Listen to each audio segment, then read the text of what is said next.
One of the missions of the International Family Therapy Association is to bring family therapy to those countries and regions of the world in which family therapy is almost unknown. The training division of IFTA has a program of traveling trainers. Trainers from various countries come to these places to teach and train in family therapy just for the cost of traveling and accommodation.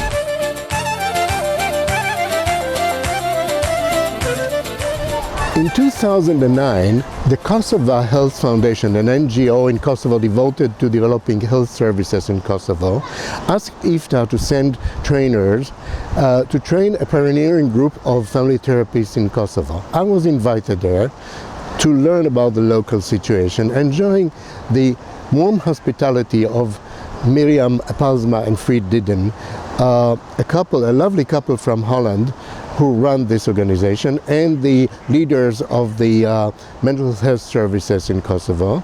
Afterwards, I proposed a full training program. Candidates were selected, 13 candidates, and we actually started the training in 2011.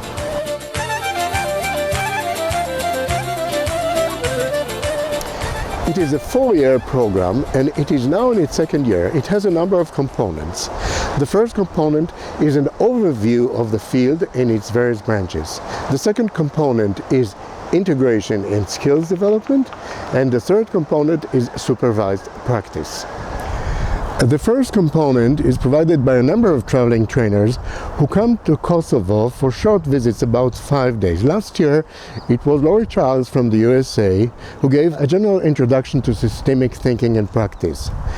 And Phoebe Prosky from the USA, who talked about a non-rational approach to systemic awareness and also techniques such as sculpting and genogram. This year it was Daniel Martinez Ortiz from Puerto Rico who gave an overview of the field of family therapy, and then Lynn Shih from the USA who talked about Bowen, and attachment theory is related to family therapy and trauma is related to family therapy.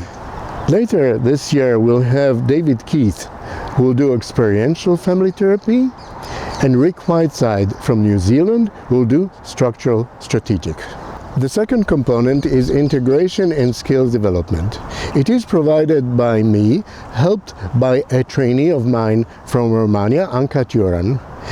It is given both by short visits and by distance learning.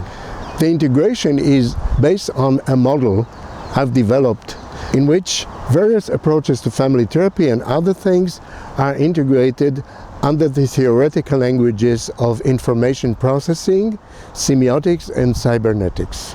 And the third component is supervised practice. Each trainer gives supervision in the framework of the module. And I also give distance supervision by Skype.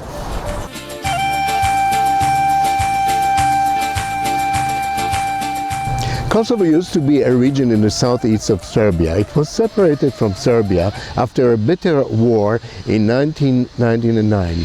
It has a population of about 2 million people, mostly Muslim Albanians. Since the war, it has gone through very rapid changes, from a communistic system to a capitalistic democratic system, from a rural society, traditional, to mainly urban society, more individualistic, and a very high rate of unemployment, and of course the post-traumatic effects of the war. All these created great tensions in the families, intergenerational rifts, conflict between men and women, juvenile delinquency, drug abuse. Family therapy is the treatment of choice for all these problems. But in Kosovo, mental health services are still in their seminal stage. Our group of trainees is highly committed, highly motivated, but it's quite difficult for them because they have to work hard to make a living. This is a very exciting and challenging project, and for us trainers it is also very pleasant because the people in Kosovo are so warm and hospitable. Every visit there is a very, very pleasant experience.